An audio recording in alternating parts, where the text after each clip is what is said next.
Well, welcome to this episode of the Great Outdoor Bible Adventure. My name is Craig, host of this video, and we are outdoors, and it's raining a little bit, so I got this rain gear on. You may see Zeke swimming behind me. He's really enjoying it. I want to ask a question for America, for the world really. What is more important, the state of politics or the state of the church? What influences the country more? But before we get into that, a little bit about the outdoors and dealing with the rain. My experience. Can't let a little rain stop you. A lot of rain, yeah, that'll stop me. Another thing that'll stop me from going out is thunder. I am not going to carry a shotgun or a rifle when there's thunder. Feel like I'm walking around with a lightning rod. For those of you who don't know what lightning rods are, in the 50s and the 60s, they were somewhat popular. Big steel pole that went into the elevated beside a house, and the thought was that the lightning, if one would strike the lightning rod and not the house. My grandma and grandpa had one, and I was over there one time when lightning struck the thing. My golly, it sounded like a bomb went off. Boom! And I asked my grandpa, what was that? And he said, oh, lightning struck the lightning rod. Well, that's why they're not too popular anymore. But let's go to gear, putting up with the rain. Nobody wants to be cold and wet. Wool will work. It maintains, come here Zeke, come here boy. It'll maintain about 90% of its insulating qualities even when wet. Down will not. You get down wet and it loses its insulating qualities and you're gonna get cold. There are some synthetic fabrics now that are made to act like down. Very warm, a lot lighter than wool, and they maintain their insulating qualities when wet. I'm gonna get some. Let's go to Gore-Tex. This is a cheaper raincoat that was Gore-Tex lined. Gore-Tex for me, unless you really spend the money, my Gore-Tex hats have failed, my Gore-Tex gloves have failed. This usually fails. It'll maybe good for a half hour, maybe an hour. I do have a very good set, a Gore-Tex set made by a company named Sitka. A rain suit. Now the thing cost me I think it was around $400, but it will put up with an all-day rain. The thing is anymore, I'm 69, I'm not sure I can put up with an all-day rain. All right, let's get into the Bible now.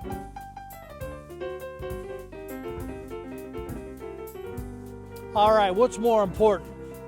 Political leadership or spiritual leadership? State of the politics, state of the church. Going to go back to Leviticus chapter 4 into the Old Testament. Now, after Christ, we are in the New Testament. So the Old Testament, we don't have to do this stuff, but there are still principles that I want to bring out. We are going to look at chapter 4, verses 22 through 26, and see what happens when a political leader sins.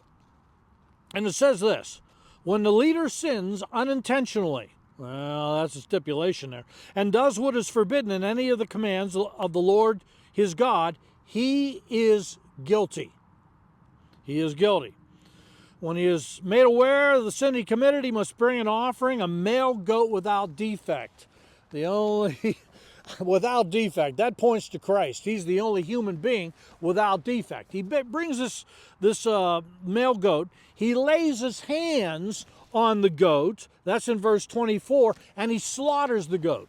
By laying hands on the goat, he is symbolically transferring his sin to, to that goat and saying that my sin is fatal, but this goat is going to die in my place. He's going to bear my sin and die in my place. Once again, pointing to the Lord Jesus Christ. Verse 25, he takes the blood of the sin offering, and with his finger he puts it on the horn of the altar of the burnt offering, the altar where the animal was killed. And then in verse 26, in this way the priest will make atonement for the man's sins. Atonement. There's the magic word. Not magic, spiritual word. You're made one with God once again, and he will be forgiven. Pointing to Christ. Now, one limitation of the Old Testament, unintentional sin. Really, I mean, in the New Testament, we sin intentionally all the time, but we are forgiven by the blood of Christ. Now, let's see what happens when a religious leader sins. The political leader's sin was serious. The religious leader's sin is more serious. Now we're going to look and see what happens when a religious leader, a priest in this case, sins. In Leviticus 4, the political leader, there were 5 verses given to discuss this. The religious leader, there are 10 verses. That ought to tell you something. Let's see what happens. So verses 3 through 12, we'll be looking at excerpts.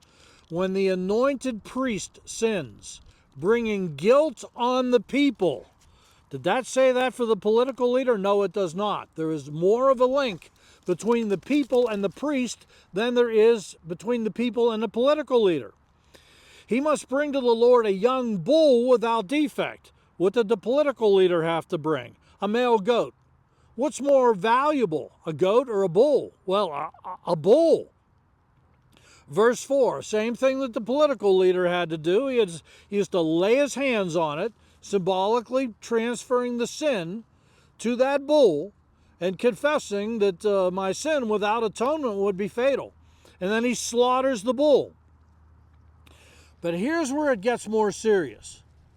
The political leader, in verse 25, he had to put the blood on the horns of the altar of the burnt offering, and that's it. The priest has to take the blood inside the tabernacle to the holy place. Not the Holy of Holies, but the holy place. Verse 6, he is to dip his finger into the blood and sprinkle some of it 7 times before the Lord in front of the curtain of the sanctuary. He has to take it inside the tabernacle. This is more serious. Twice as many verses dedicated to this subject when religious leaders sin as when political leaders sin.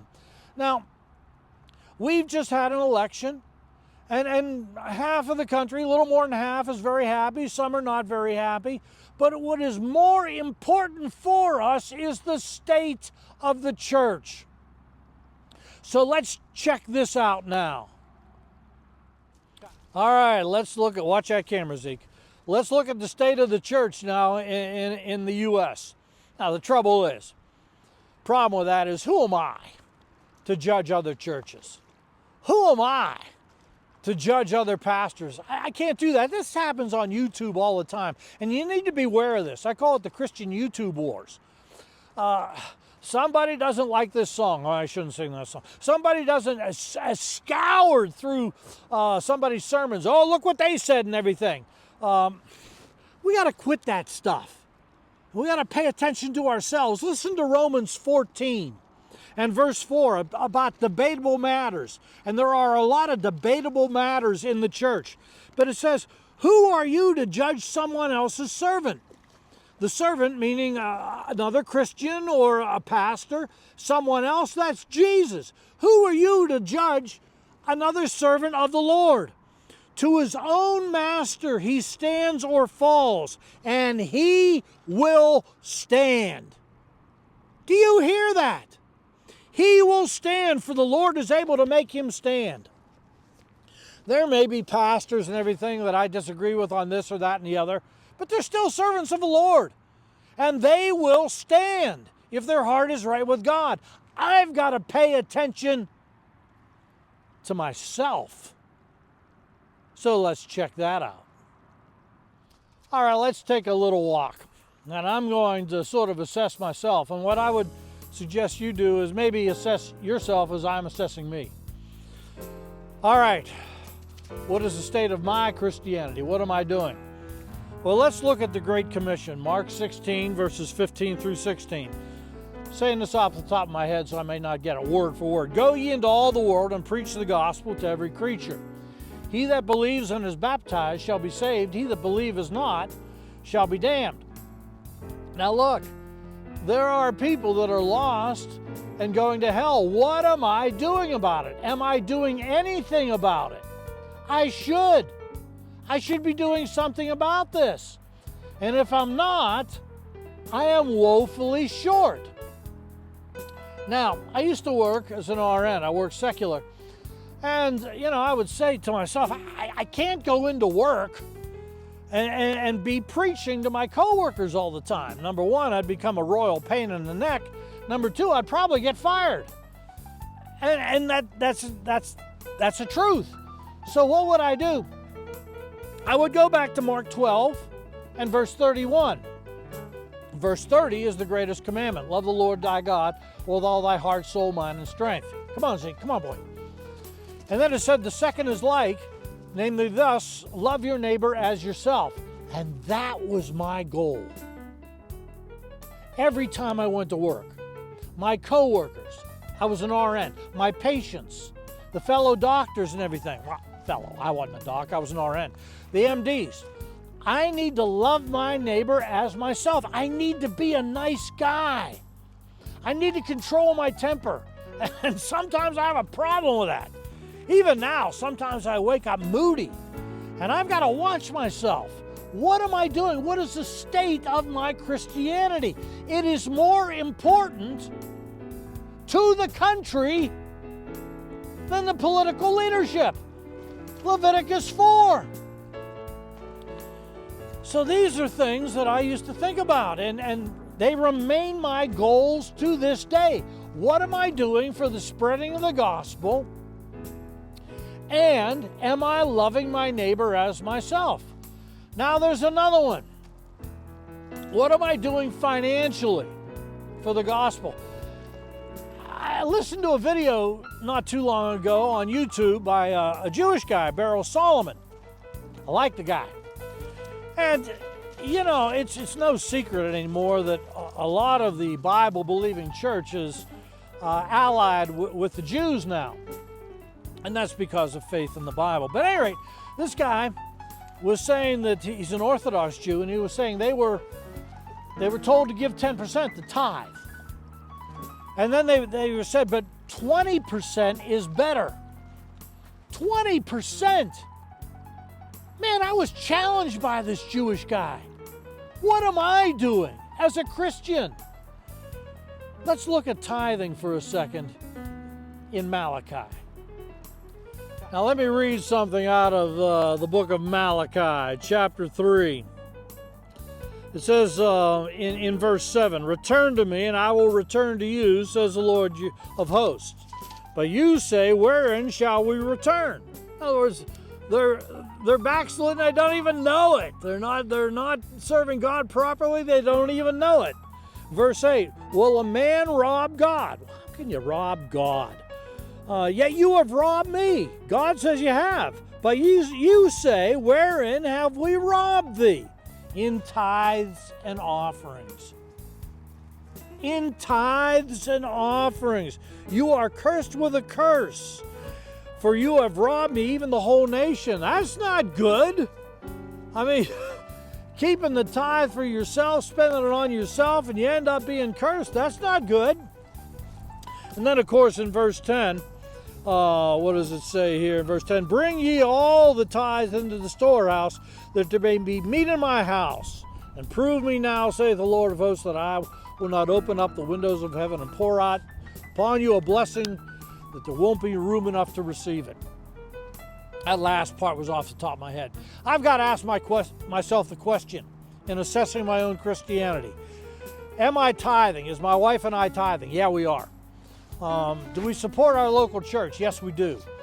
Do we support foreign missionaries? Yes, we do. Do we help the poor? Yes, we do. And yet I was challenged by this Beryl Solomon when he said 20% is better. I know there's a lot of Christians that'll never tithe. Maybe I got to help take up the slack. Maybe I got to see if I can do more. The state of the church, the state of my personal Christianity, it's more important than the state of the political leadership.